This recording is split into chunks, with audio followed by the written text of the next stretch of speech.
Hi hello నమస్తే welcome back to our channel Lakshmi Kingdom. ఎలా ఉన్నారండి మీరందరూ?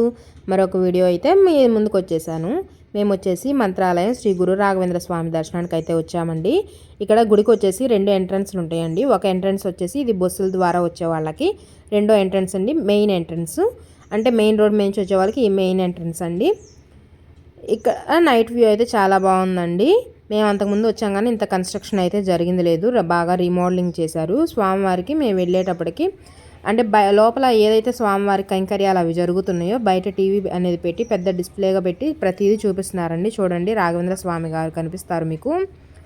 మంత్రాలయం వచ్చేసి తుంగభద్ర నది తీరాన ఉందండి. ఇక్కడ ప్రతిరోజు కూడా నిత్య అన్నదానం అయితే కంపల్సరీ జరుగుతుందండి. ఏ ఒక్కరోజు కూడా ఇంతవరకు బ్రేక్ చేసింది అయితే లేదు. స్వామివారు వైష్ణవ మతాన్ని అనుసరించారు. చూడండి, నైట్ వ్యూ అయితే ఎంత బాగుందో. సేమ్ వేలూరులో గనక గోల్డెన్ టెంపుల్ని ఎలా అయితే చూస్తున్నామో అలా ఇక్కడ ఆ అనుభూతి అయితే వస్తుందండి. మంత్రాలయం లోపల మేము దర్శనం చేసుకునేటప్పుడు ఫోన్ అయితే ఎలవ్ లేదండి. దర్శనం చేసుకున్న తర్వాత అక్కడ స్వామివారికి ఉత్సవమూర్తుల సేవ జరుగుతుందండి.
ఫోర్ ఫోర్ ఫైవా ఫోర్ ఇంకొకటి కూడా ఉందంట ఓపెన్ గణేష్ గణేష్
స్వామివారిని ఇలా 5 రథాల్లో ఊరేగింపుగా గుడి చుట్టూరు తిప్పుతున్నారండి. బంగారు రథం, వెండి రథం, నవరత్న ఖచ్చిత రథము, చెక్క రథము, ఇత్తడి రథం ఇలా రథాలతోటి స్వామివారికి నిత్య అఖండంగా జరుగుతుందండి. ఇక్కడ స్వామివారికి వచ్చేసి అభిషేకాలు కానీ, స్వామివారి ఉత్సవ విగ్రహమూర్తులు కానీ, స్వామివారి రూపం లోపల ఎలా అయితే రాఘవేంద్ర స్వామి ఉంటారో అలాగే ఇక్కడ డిస్ప్లేలో ఒక విగ్రహంగా పెట్టారండి. స్వామివారికి వెండి, బంగారం అన్నీ సంబంధించి ఇలా ఎగ్జిబిషన్గా పెట్టారు. అలాగే గుడి యొక్క రూపురేఖలది ఒక స్లాట్ లాగా పెట్టి అక్కడ డిస్ప్లే చేశారండి. లోపల కన్స్ట్రక్షన్ అయితే జరుగుతుంది. రాఘవేంద్ర స్వామివారి గుడి ధ్వజస్తంభంది మీకు కానొస్తుంది. అలాగే స్వామివారికి సంబంధించి పుస్తక విక్రయశాల, మళ్ళీ అలాగే పూజా సామాగ్రి కూడా అక్కడ అమ్మటం జరుగుతుందండి. మీరు ఇంతకుముందు వెళ్ళినట్టయితే కొనుంటే కామెంట్ చేయండి.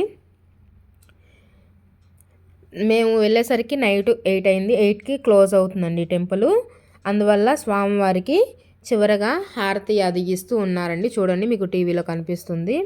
చూసారా రాఘవేంద్ర స్వామి గారు ఎలా ఉన్నారు. దర్శనం అయితే చాలా బాగా జరిగింది. ఇంకా కన్స్ట్రక్షన్ అయితే ఇంకా జరుగుతూ ఉంది. రీమోడలింగ్ అనేది గుడికి జరుగుతున్నట్టుంది. మేము దర్శనం చేసుకొని బయటకు వచ్చి ఇలా నైట్ వ్యూ అంతా చాలా బాగుందండి. చాలామంది ఇక్కడ దర్శనం చేసుకొని మరుసటి రోజు దర్శనం కోసం కూడా ఇక్కడ చాలామంది నిద్ర చేస్తున్నారండి. ఇక్కడ ఈ వరండాలోనే ఇట్లా నిద్ర అది చేస్తూ ఉన్నారు. మొత్తం దర్శనం అంతా అయిపోయిన తర్వాత ఈ బయట గోడల మీద అయితే ఒక్కో గుడికి సంబంధించి ఒక్కో కళాఖండంగా చెక్కారండి. రాఘవేంద్ర స్వామి అయితేనేమి, శివాలయం అయితేనేమి, శ్రీశైలం, మహానంది ఇలా ప్రతి గుడి అండి. అలాగే బయట ఎంట్రీలో వచ్చేటప్పుడు శ్రీరాముల అవతారంలో స్వామివారిని కూర్చోబెట్టి ఉన్నట్టు విగ్రహం చెక్కిచ్చారండి. మీకు కనుక ఈ వీడియో నచ్చినట్టయితే please like, share and subscribe my channel. Subscribe to Lakshmi Kingdom.